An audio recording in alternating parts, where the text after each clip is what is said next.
relegation zone. Jordan's volley there, an early warning. Rob Newman switched to midfield because of shortcomings there recently. He got his shooting boots warmed up with that one. City was swarming all over the Welsh side, and even defender Andy Llewellyn got forward to help himself, denied only by the goal frame. Newport were becoming rattled, and their defence was cracking, and it was slack marking after 23 minutes, which allowed Trevor Morgan this simple chance. It was a deserved lead for the City side, and it took away the anxiety of several early misses.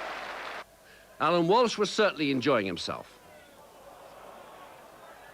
And it was Walsh's ability to curve the ball round the nearest defender which brought Jordan's chance to make it Bristol City 2, Newport 0.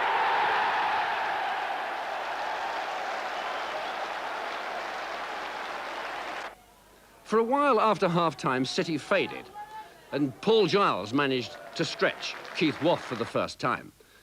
But after 83 minutes, the goal of the match, a tremendous volley, and it lifted City and the game. And it jerked 9,000 spectators to their feet.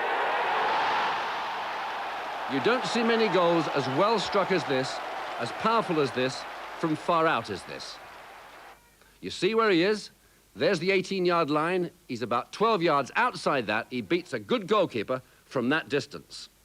And finally, young Newman was to combine with Brian Williams in a move bringing another chance for City, a penalty when handball given against Lewis. Skipper Williams decided to take the penalty himself, made no mistake, so 4-0 to Bristol City. But the goal they were all talking about, Newman's, what did the lads say? It's not bad, was it? It's not bad. No, the ball was played up to Joe, and, you know, he laid it off superbly. You know, it just shows what player he is. And, you know, and I just struck it, and I was right behind, and it just went away from the keeper into the far corner. Very pleased. This club could get back to Division 1, couldn't it? Oh, certainly. You know, without a shadow of a doubt, you know, we've got a really strong chance of promotion this year. And I think, like I say, we've got a good squad capable of doing well in the second division if we do get there. The crowds would build up. Oh, yeah, tremendous. You know, you'd be talking about 15,000 home gates. You know, if you're doing it successful, you know, up to 20s. You know, the gaffer could bring in more players to strengthen the squad, which could only be a good thing. You know, but, you know, it's going really well at the moment for me, you know, and the rest of the lads at the club. I mean, you had to grow up quickly, didn't you? You came into a club in turmoil, you had a broken leg. Yes, you know, I come in when it was the money problems. I was thrown in at the deep end, so to speak. You know, got me first team chance earlier than I could have expected.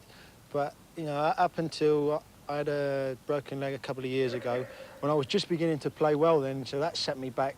And last season, it was rather inconsistent for me. But, you know, this season couldn't have gone better. You know, I'm really enjoying my football. I'm looking forward to every game. You know, I could play a game every day because I'm enjoying it so much.